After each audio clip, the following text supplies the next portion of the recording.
दोस्तों ACL tear होने के कुछ दिन के बाद ज्यादातर लोग चलने फिरने लगते हैं बिना ज्यादा डिस्कम्फर्ट के। एक नॉर्मल सा सवाल हमारे सामने आता है कि डॉक्टर साहब मैं तो चोट लगने के बाद कुछ दिन तक मैंने बेड रेस्ट किया लेकिन अब मैं चल फिर पा रहा हूँ, तो क्या एसीएल टीयर के बाद चलना फिरना ठीक है? क्या हम एसीएल टीयर के साथ नॉर्मल चल फिर सकते हैं या इससे हमारा घुटना और ज्यादा डैमेज हो जाएगा? आइए इसी के बारे में जानते हैं। दोस्तों मेडिकल लिटरेचर ये साफ साफ बताता है कि MRI proven high grade ACL tears they produce micro rotational instability in knee. अगर मैं इसको सिंप्लीफाई करके कॉमन लैंग्वेज में बताऊं तो घुटने के अंदर हल्की हल्की रोटेशनल लचक रहती है ACL टीयर्स में, खासतौर पे उन इंडिविजुअल्स में जिनमें मसल स्ट्रेंथ अच्छी ना हो। अगर किसी इंडिविजुअल को कंप्लीट ACL टीयर है, उसकी मसल स्ट्रेंथ बहुत अच्छी नहीं है और वो रिगरस एक्टिविटीज में इन्वॉल्व होता है, तो लिटरेचर साफ साफ दिखाता है कि ये नीज शॉर्ट पीरियड में आर्थराइटिक चेंजेस दिखाने लगते हैं। तो क्या ACL टीयर के साथ आप चल सकते हैं? दोस्तों इसका आंसर है हाँ। Normal level floor walking is not a contraindication after an ACL tear, but it depends on few factors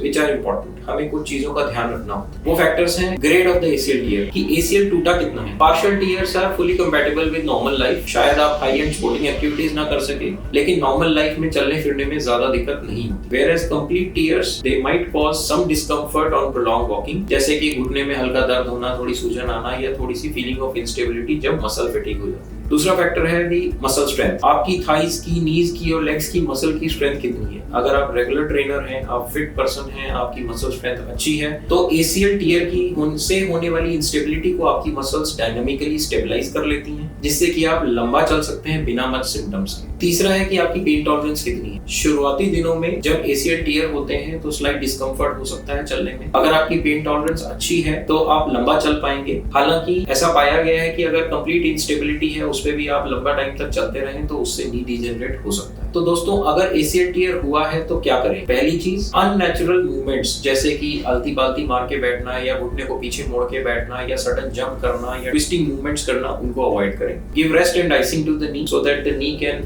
start to heal itself. एक प्रॉपर ऑर्थोपेडिक ओपिनियन सीख करें। अगर कंप्लीट ACL टीयर्स हैं तो it is better to be seen by an orthopaedic surgeon at the earliest, ताकि वो ये assess कर सकें कि और एसोसिएटेड इंजरीज क्या हैं, मसल स्ट्रेंथ क्या है और क्या आप कंजर्वेटिव ट्रीटमेंट के लायक हैं। And fourth, follow a proper rehab protocol.